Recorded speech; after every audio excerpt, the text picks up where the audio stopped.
the ability to help an entrepreneur realize their dreams of starting a business and financial freedoms and helping others. Franchising was the perfect vehicle to spread our mission, our vision, and to spread my joy and passion to what we do and helping others. Welcome to the My Future Business Show, where we get you in front of your best audience and keep you there. Not only are we interviewing the biggest names in business to help you become even more successful, we're inviting you to book your spot on the show to help you grow your business. So at the end of the call, make sure you fill in the interview application form at myfuturebusiness.com/interviews. Hi and welcome back to the My Future Business Show. It's Rick Nuske here. I hope you're doing really, really well. It's wonderful to have your support for the show. It's making all of the difference at knowing that the show is making a difference for you. Now, speaking about people who are making a difference, recently I spoke with Mr. Jake Rankin, and he is joining us again today on the My Future Business Show to talk about the franchise opportunity with Talem Home Care. So welcome to the show, Jake. Thank you. Thanks for having me. Yeah, it's absolutely wonderful to have you back on the show. Our first call was focused on the service side of your organisation, and today we're going to be firstly covering off a little bit about your personal life, then shifting gears into the franchise model for those who are interested in getting involved in that side of your business. So, where's home for you? I currently live in Wisconsin, outside of Milwaukee. Now, I know it's fairly cold there. Would that be right? It can be in the wintertime. It's not yet, but it can be in the wintertime. Yeah. What in summertime does it get like reasonably warm or? Yeah, I can get. I don't know. Very rarely gets in the hundreds, but it can get into the 90s, and it can be some really high humidities as well. So yeah, wow. Get sticky and miserable. Are you a cold weather fan or a warm weather fan? I like colder weather. By far. Yeah, absolutely. Yeah. Me too, I'd have to say. Now, we've talked about this earlier in terms of things you like to do when you're not working. What's some of the things you enjoy in your personal time? The biggest thing, I think, is spending time with my family. We like to do some fishing and ice fishing. We go to zoos and petting zoos and parks, and we boat. We do some boating and four-wheel riding, and just spending time with my family, and particularly time in the outdoors. We very rarely just sit around the house and watch movies or something. Yeah, absolutely. I know that we spoke earlier about that refreshing feeling you get when you're out in the open, the smelling of the pine and things like that. Tell us a little bit about that side of the experience for you. When you live in a city, you can get really kind of busy and loud and noisy. And yeah, like you said, just getting away in the fresh air and enjoying nature and seeing the deer and the animals and being a part of nature and getting away from the crazy busyness of everybody. That's really enjoyable for us. Do you go often? How often do you happen to get away? Well, we recently bought a cabin in the woods here in Wisconsin, so we probably get up there about every other weekend or so. And then if we're not up there, then we're here at home doing something. Something. Now, it seems to me like you have a family who really enjoys the outdoors, and what else do you enjoy doing? Do you actually play any sports, or what's that side of your life look like? I used to play a lot of sports. I used to play a lot of softball. I don't do that as much anymore. I've injured myself and had to retire, if you will, from that. Yeah. I do like watching football. Who's your team? Who are you following? I'm a Seattle Seahawks fan. Wonderful. Yeah, big Seattle Seahawks fan. So I think between football and really my relaxing and hobbies is one hobby I like to do is I like to smoke meat. I like to cook and smoke meat in my smoker. Excellent. Does that take long? I've heard a lot about it, but I've never tried it myself. It depends on what you're making. Yeah, my ribs I can do 3.5 hours, 4 hours. The pulled pork takes me about 7 to 8 hours, and here in about 2 weeks, I'm going to be doing a brisket. That might take me 14. I'm not sure how long that'll take me. 14, You're making me 16 hungry. hours. You know that, don't you? This weekend, I'm entering, my town here is having a festival, which we love going to festivals too. But I'm entering the chili cook-off, which I've had 2 third-place finishes. And so I'm hoping to get this year, better. So do you enjoy chili? I love making chili. Yeah, I love chili. I like cooking. I love to cook. Excellent. Well. Excellent. Oh, I had a friend who gave me a hot chili one time, and he didn't tell me it was one of the most hottest you can get. And he gave me a slither of this thing. Oh, I almost died. It was horrible. It was so hot. How do you deal with that? Do you like the really, really hot stuff?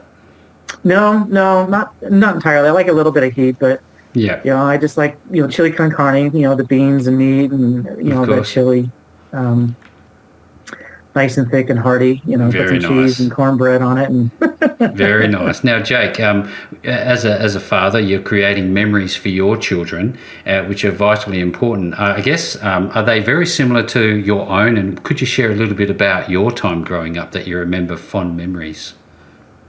Yeah, growing up, in Oregon, it's kind of the same thing. We spent a lot of time fishing and hunting and spending time in the woods. My family, my grandparents bought some land when the year I was born, actually, and they spent 5 summers, them and my dad and my uncle, building a cabin in the woods on a lake. And I remember growing up just spending all my time in the woods there as much as I could in the weekends and around the summers and with my grandparents and my family. And so that's always been kind of the biggest memories I have. And so that's what I've been trying to do with my family here, which is why my wife and I, we bought this cabin this last December. And my oldest son in particular, he is just all things outdoors. Excellent. He just loves it. Anything involved, he's there and wants to do it. Yeah, and he'd be looking to you as a mentor as you would have been looking to others as you were growing up in your formative years, Jake. I'm wondering if we could maybe touch on people that have helped shape you into the individual you've become. I guess the biggest influences were my dad and my grandmother were my biggest influences, although my uncle was the one that encouraged me to get into healthcare 18 years ago. Yep. Wow. Time flies. Yeah. I've had some in high school. I became friends with some people, and I just became part of their family, and they really molded me, and sculpt, me into who I am. And then professionally, I've had, 2 really strong mentors, both former bosses of mine that, just showed me, what it's like and what it means to be a leader and to be a manager and how to survive and be an entrepreneur in this business. Yeah, thank you. I know that you have a very strong educational background, Jake. I'm wondering, before we touch on the qualifications that you actually hold, do you enjoy reading, and who do you like reading? What type of books? Do you have any books that you're reading? Mostly I read business books. Yep. No surprises there. I think I'm looking at my shelf right now. I've got Traction as a book I have slated to read next. And yep. The Wealthy Franchise, I think, is sitting over there.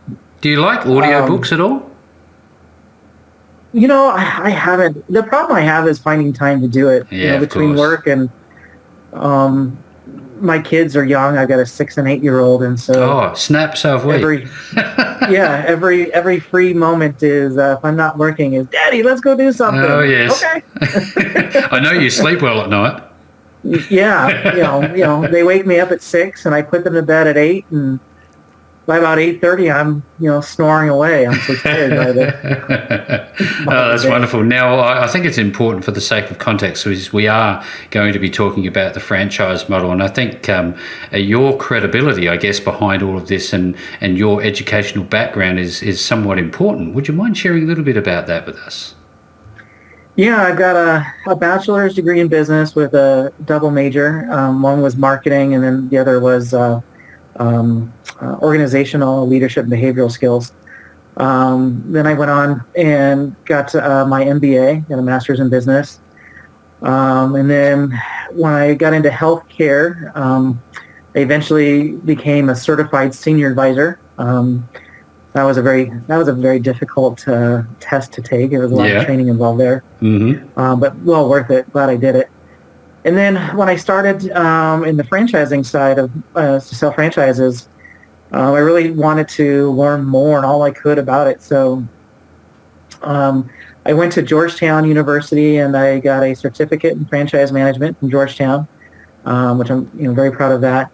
And then I also became a certified franchise executive. So the International Franchise Association, which is the largest franchise association in the world, I went through their certification program to become certified. And I think it's very important for the sake of context so people know who they're dealing with here, obviously. Now, I'd like to know what inspired you to go not only on the service side with Talem Home Care directly, but into the franchise side of business? In senior care, my uncle first put the thought in my head about healthcare and senior care, because I was looking for something that had a meaning to what I was doing. And what I was doing before, selling cell phones and postage machines and stuff like that, while they were great companies, it just didn't have an impact that getting involved in somebody in healthcare does. So,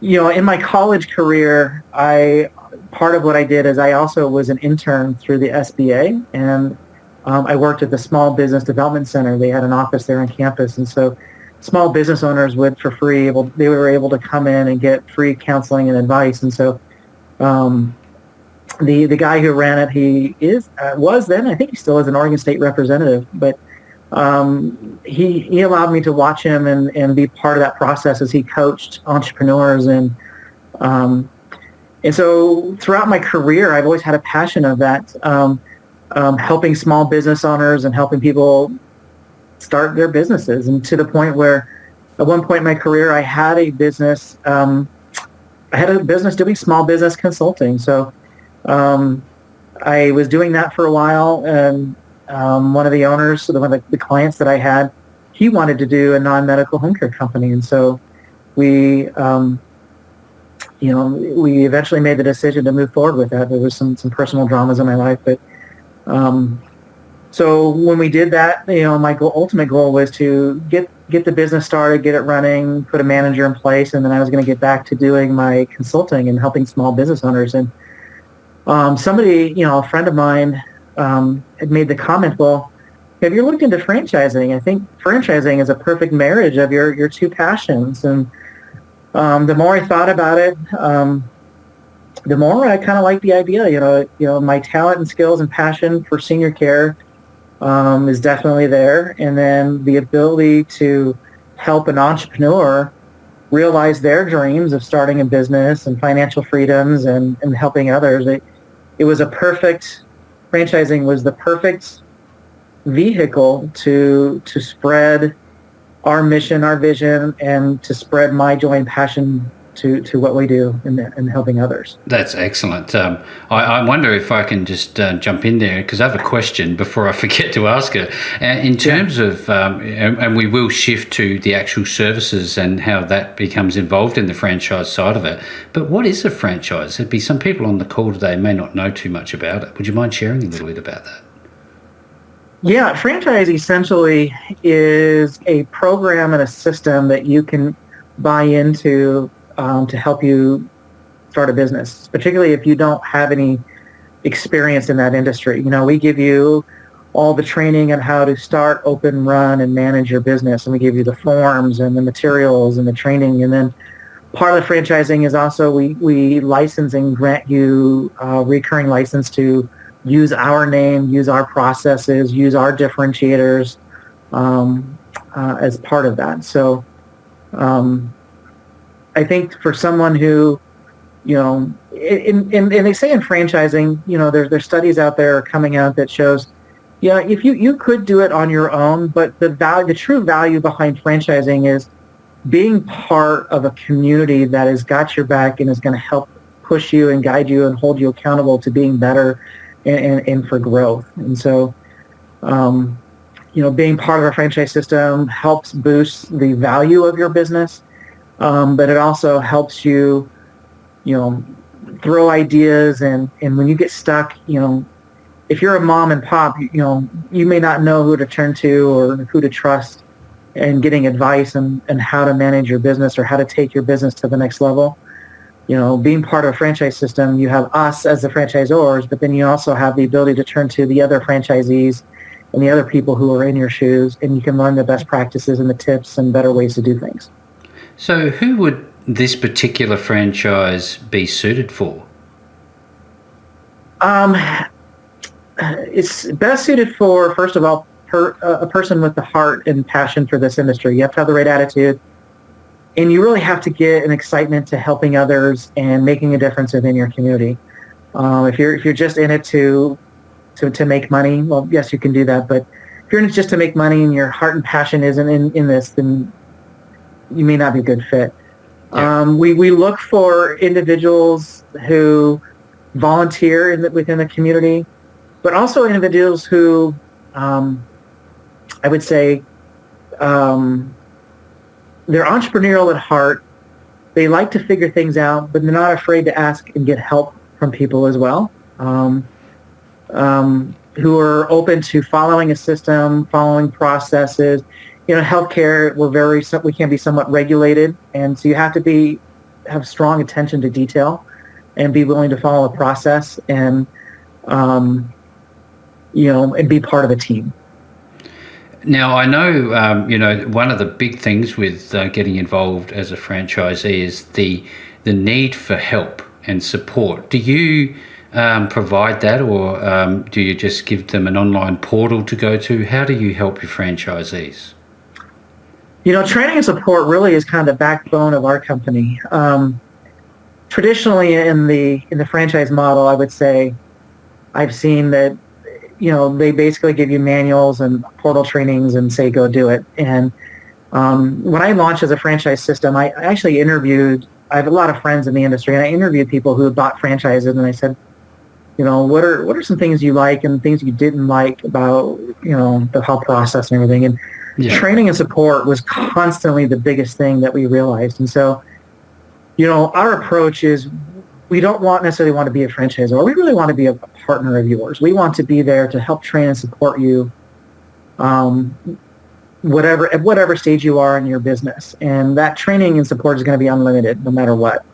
Because we find that, business owners, while they have, in order to be an effective business owner, you're right, you have to have knowledge in everything. But the truth is, nobody has that knowledge. They're not attorneys. They're not HR professionals. They're not digital marketing specialists. They're not, insurance specialists. You can't be everything to everyone, can you? You can't be everything to everyone. You can't know everything. So our approach is, we've created a team of subject matter experts that will guide you through everything you might face. And part of that team might be my internal staff, and part of that team might be some of the vendors and experts that we lean on. But if you ever have a question on something, the answer is, I don't know, figure it out. The answer is going to be, here's the answer, or here's the resource, or hey, let's get this person involved and let's get that answer together. Do you bring your franchisees together at all to interact as a community? We definitely try to, yeah, and we strongly encourage that. We're going to, prior to COVID, we were having yearly conferences and meetings in person and trying to get people involved. We're trying to utilize Zoom more and get more involvement through monthly meetings and getting them to network and work with each other. But ultimately, that is the ultimate goal. Yes. Has there been much change in terms of your operations, given the world that we're currently living in? More Zoom meetings. We've actually have learned that majority of the training and support we provide can be done remotely through sharing screens and Zoom meetings. Because we've had to be somewhat creative in figuring out ways to provide that training support without physically being there. That has led to some online training and portals in our Talem University, And it's led to us creating more and really beefing up our technology infrastructure. So we have more access to KPIs and information and data points so we can support our franchisees. This is what I love about what you're doing is you're pivoting when you need to, you're innovating just to make sure that you're able to serve the people that are working with you. Now, I'd love to talk about regions if we could, Jake. How do you allocate a region to a franchisee? We call them territories, but we award our territories. So if you remember, I told you I interviewed people in the franchising world before I started. And yes. I said training was one big issue, but territory size was always another issue. Yeah. And so we like to have large territories. And in fact, I'm proud to say we have the largest territories in the industry. And it's zip code based, and it's based off of the number of population within that zip code. So an average territory for us will be anywhere 400 to 500,000 people in population. You can get as high as 625,000 people in population. And our primary goal is, we want you to have full control of your brand name and your brand reputation within the metro area you serve. And so, our goal is to, for you to own that whole metro if possible. We have found sometimes that, if there's too many franchisees in a city or metro area, that can cause some problems. And so by offering the larger territory, we've eliminated or really limited that concern. Yeah. And so our goal is, while we want to have 150, 200, 300, 400, 500 locations, just like every other brand, we want that to be with like 50, 60, 70 franchise owners, because we feel that there's, we want to maintain that personal touch, that personal relationship, and the only way to do that is by having a smaller group of franchise owners. But we hope by providing that level of training, that level of support, and pushing you through, you're going to have that huge success in territory one, which is going to encourage you to buy the next territory that's next to you, and then the next territory that's next to you. Yeah, absolutely. I keep thinking to myself, if this was me, I'd like to know how long it's going to take for me to start seeing results, because at the end of the day, I'm buying into a business, so I need to get results. What's the typical turnaround from investment to return? It's kind of a loaded question, and I can't necessarily promise any type of performance by any means. And there's so many factors on the person's ability to grow. I would say that's one characteristic of a good franchise owner, is not being afraid to do sales or getting out in the community and grow your business. I would say average-wise, you can break even in, 9 to 18 months maybe. I've seen less, I've seen more. Which is quite common. Yep. And then, I've seen anywhere from 2 to 5 years to where they make their money back. I've seen people not make their money back. So I would hope, my hope and goal would be after 2.5 years, you've made your money back, and my hope is that you're fairly profitable, but it's hard to promise that. It's hard to promise that. Thank you very much for sharing and being open. I love to go back to the services side that we spoke about earlier, because I know that there's a great deal of different things that you provide. Now, I'd like to just touch on, this is a non-medical in-home care only? No, not only. Not only?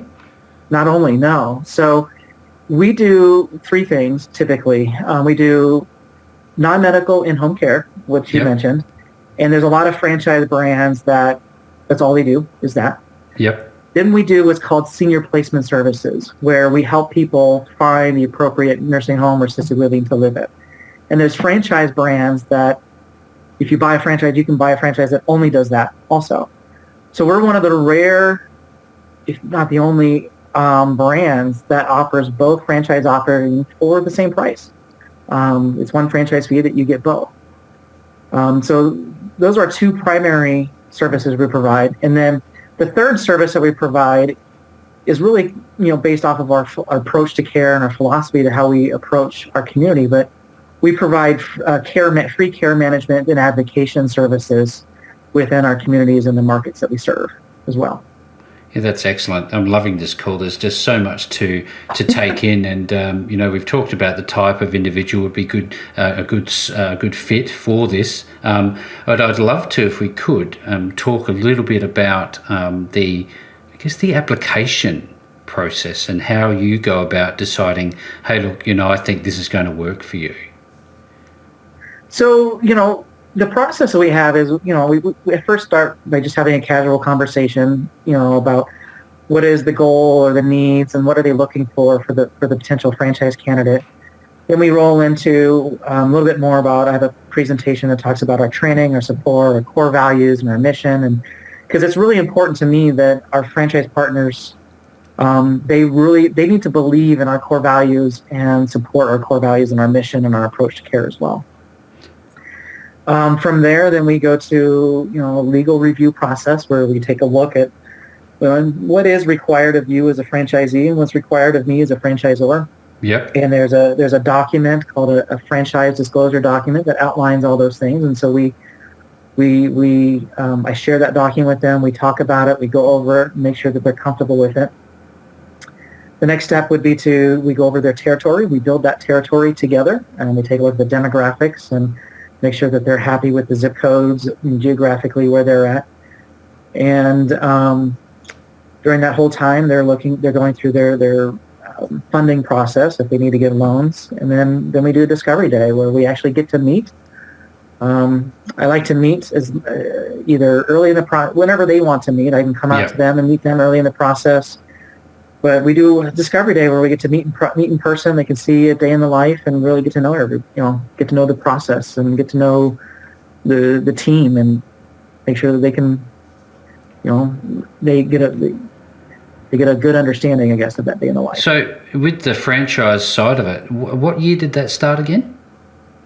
We started the process of becoming a franchise in 2015. We started trying to sell franchises really in 2017. Fantastic. And where are the locations? I know that there's a long list of locations at the moment. And what are your plans for expansion?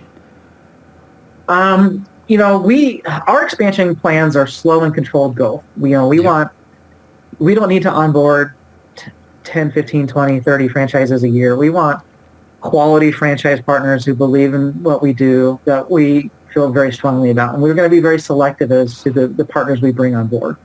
So, we have currently 8 franchise partners, and we have 2 corporate-owned locations on top of that. So we've got locations we've got one in New Haven, Connecticut. We have another franchise partner in Hartford, Connecticut. We've got in Sterling and Ruston, Virginia. We've got Nashville, Tennessee. We've got Orlando, Florida. We've got Denver, Colorado is a franchise. We have a franchise there. Colorado Springs, Colorado, and Fort Collins, Colorado are all franchise locations. So you can see here, this is giving even more weight, more credibility to the work that you're doing. It's a real credit to you, Jake. I'm very excited for you. Now, I'd just love to get your opinion on this. How do you think you're redefining franchising when compared to others in similar spaces? I believe we do that through our partnership approach versus that hands-off approach a lot of franchises do, which includes all the training and hands-on support that we provide. I also think that we do that through our territory size. We offer very large territories, and when I first started doing that, I had competitors and even people in other industries telling me I was crazy for offering such large territories. But it fit with what I personally believe in, and our approach. And then I think, our franchise agreement is very franchisee friendly, and it was written to the point where I said to myself, if I was buying a franchise from someone, what would I want in a franchise agreement? What would I expect? And so, when throughout this process and all the people we worked with, we've got a lot of compliments on our franchise, even from franchise attorneys and stuff. They've complimented us on how well written it was, and so I think all of that combined is how we're really kind of redefining how franchising is through our support system, and just taking the mindset of thinking through the lens of a franchisee instead of thinking through the lens of a franchisor. Yeah, this has been a wonderful call. There's just so much great insight that you've provided. I've learned a little bit about you and your family, the things you love to do, the services, the franchise opportunity. And if you're on this call today and you're excited as I am about Talem Home Care Placement Services and you want to have a look into their franchise model, make sure you reach out to Jake and his wonderful team. And with that being said, Jake, where are people going to find you if they want to connect with you? Our website is talemfranchising.com. is for our franchising website. Our services website is talemhomecare.com. You can also call me at our toll-free number is 833-TALEM-HC. Or you can find us on Facebook and LinkedIn as well. That's excellent. Thank you once again, Jake. It's been a wonderful call. And if you're on this call today and you're looking for those links, don't worry. I'll be making sure that those links are below this post. No matter where you stumble upon this call, you will find the links back to Jake and his wonderful team. And with that, Jake, being said, thank you so very much for joining me on the My Future Business show today. Thanks for having me. Thanks for joining us today. If you enjoyed the call, then make sure to subscribe, leave a comment, share us with your friends, and book your spot on the show at myfuturebusiness.com/interviews. And if you're looking for solutions that will help grow your business, then visit myfuturebusiness.com/shop.